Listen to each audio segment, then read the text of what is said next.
A pressão das ruas pode sensibilizar o presidente da Câmara, Hugo Motta? Nós vamos conversar agora com o deputado federal Bibo Nunes, que é um dos parlamentares da oposição que seguem na luta para que o PL da anistia seja pautado. Boa tarde, deputado Bibo Nunes. Muito obrigada por conversar de novo conosco. Seja muito bem-vindo ao Jornal da Oeste.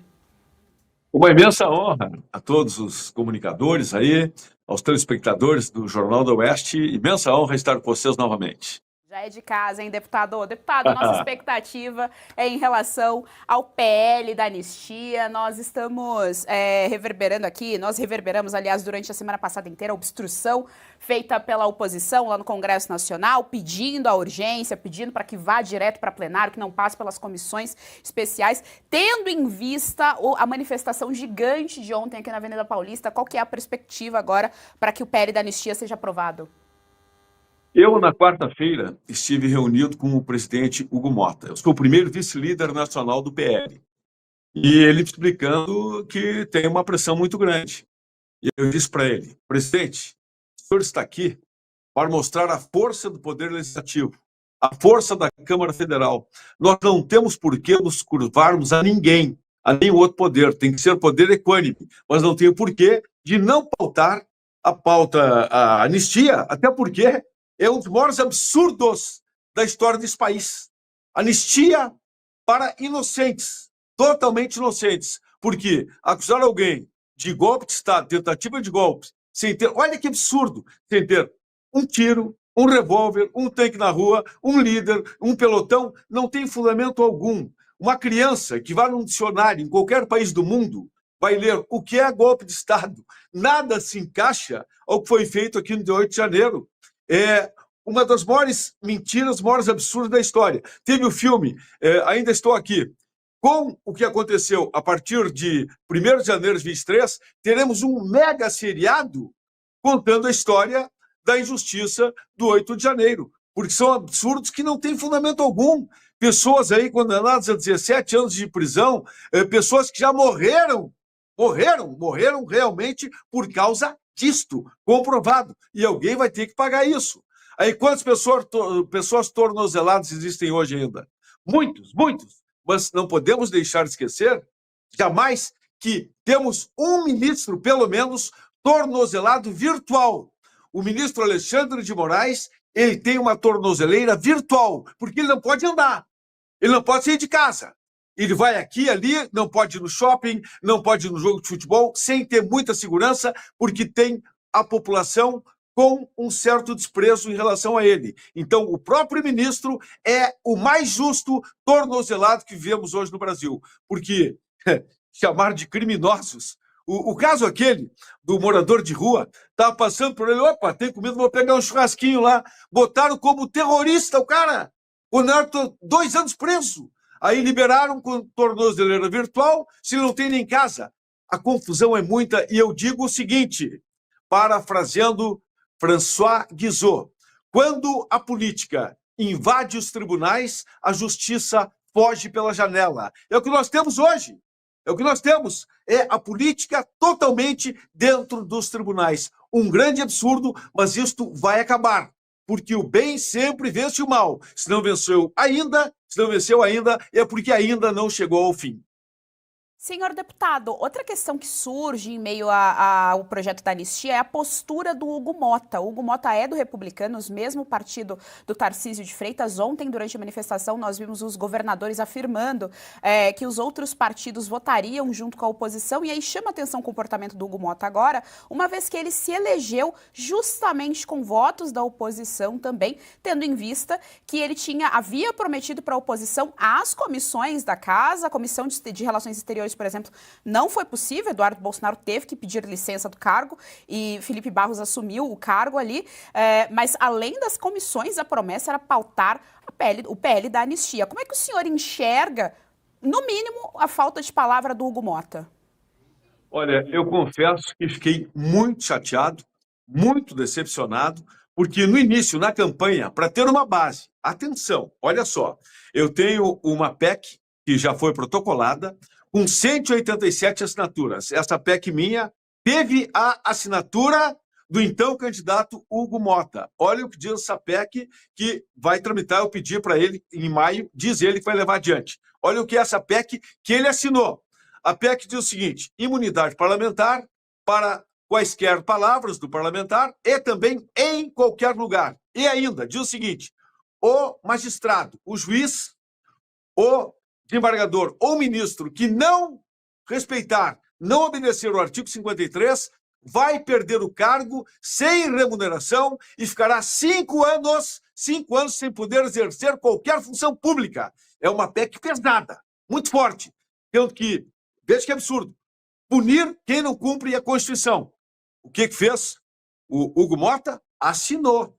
Estava em campanha e assinou. Eu digo, pô, se ele assinou uma PEC dessas, que eu mostrei quarta-feira para ele, tá aqui, Bibo, me segura aí, porque a pressão está muito grande, e em meados de maio a gente coloca. Quem assinou uma PEC dessas não pode recuar com o PL da anistia. Porque o PL da anistia, nós vamos ver a partir de hoje, começaram a colher assinaturas, eu amanhã pretendo colher pelo menos umas 20 mais, porque, pasmem, nós temos ainda 9 ou 10 parlamentares do PL que não assinaram o PL da anistia. Esses parlamentares aí, que são muito do lado do Lula, para mim, tem que ser expulso do partido. Não tem que fazer volume aqui, tá?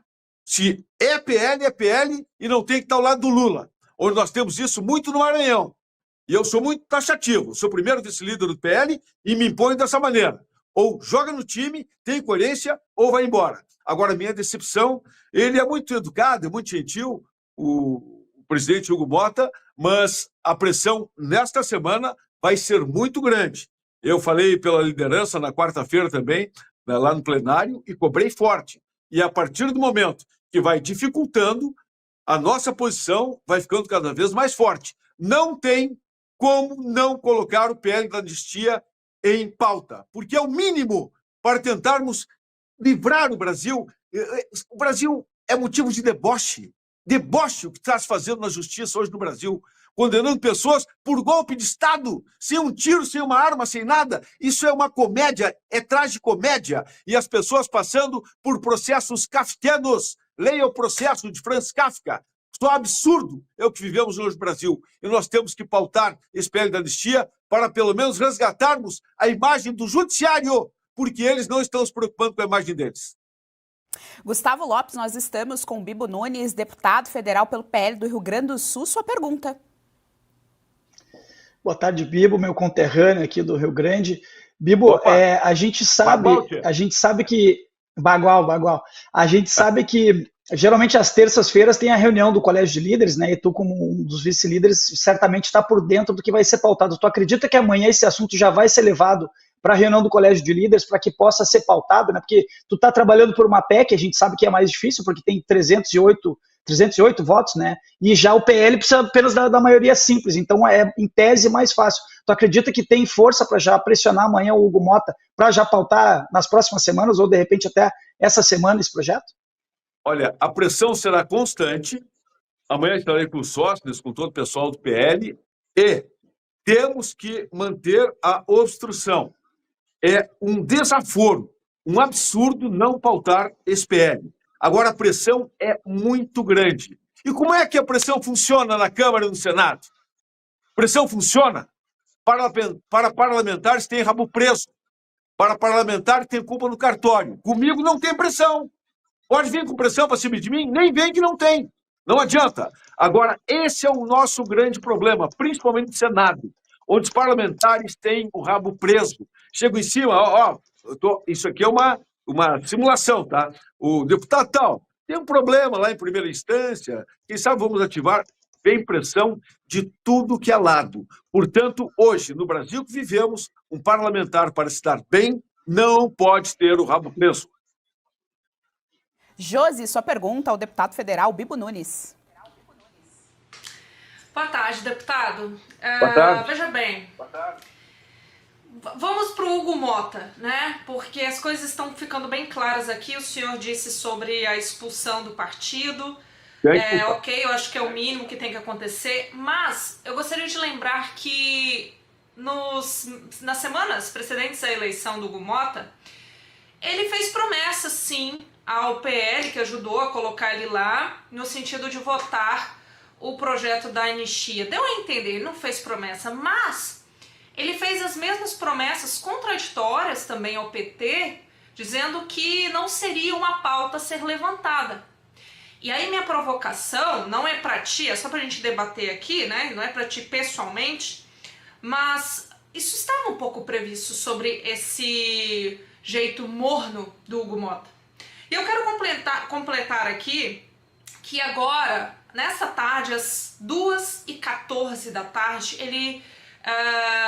o jornal CNN fez uma transmissão dele lá em São Paulo sobre esse assunto, e ele diz que o projeto da anistia não é o único projeto que está lá, não é o único projeto que pode ter sua atenção, tem muitas outras coisas importantes, ou seja, ele está colocando na mesa que, olha, gente, isso não é gente não, pessoas presas injustamente há mais de 2 anos, não é o único projeto, é só mais um projeto. Pelo menos é isso que dá a entender, tá? Só que ele piora a situação, ele diz que ele quer sim corrigir exageros sobre essas punições dos presos de 8 de janeiro, mas ele diz que isso pode desencadear um risco de crise institucional no Congresso e o governo. Aí eu pergunto, que crise? Qual é a preocupação do Hugo Mota? Não se afastar ali da questão da base do governo? É uma preocupação com as emendas? Tem ali talvez uma ameaça? Não sei. Só sei que ele deu essa declaração. Eu queria saber da sua opinião a respeito disso, porque nesse momento a gente está um pouco cansado de ficar esperando o humor do Hugo Mota, sabe? Sim. Para votar. Olha, que está esperando que, para evitar uma crise entre os poderes, o legislativo tenha que se acovardar, não vai ter o nosso apoio, porque se acovardar não leva a nada.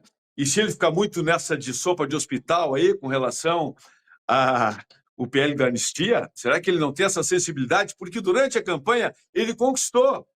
Eu tenho outro PL meu, onde simplesmente eu peço a redução da punição de inelegibilidade do Bolsonaro de 8 para 2 anos, e ele concordou, também apoiou. Então, no meu caso, pedidos fortes, posturas fortes que eu tenho, ele concordou comigo. Se ele quer dar uma de lento agora, quer dar uma de sopinha de hospital, ficar calmo, nós temos como esquentar ele ou esfriar. Eu, de minha parte, não tenho problema nenhum, com toda a educação, respeitando a honra, a dignidade de todos, mas a posição tem que ser firme. Se falou, vai cumprir. E tem que saber que a população brasileira está aí. Olha aí, ruas lotadas. Tinha 50 mil pessoas. 50 mil, tudo bem. Com relação ao público, para ver a pressão.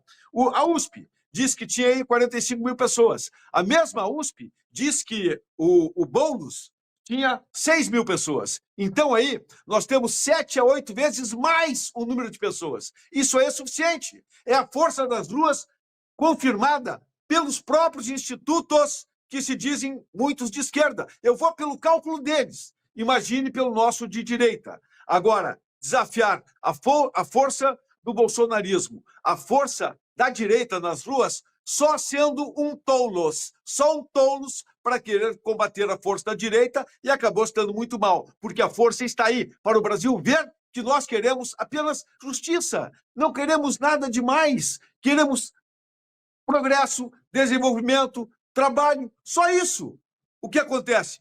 O governo está aí, um desgoverno total, todas as estatais hoje dão prejuízo, antes davam lucro e por aí vai. Então estão no desespero. Esse governo, que hoje é uma torre de Babel, onde ninguém se entende, é que tem uma parceria, o entrelaçamento, o executivo com o judiciário e presidentes aí, o Senado, coisa assim, que eu não concordo. Os poderes têm que ser equânimes e um respeitando o outro. Agora, de minha parte, nossa parte do PL, nós estamos firmes para defendermos o poder legislativo e, acima de tudo, o Brasil e o respeito por todos os brasileiros.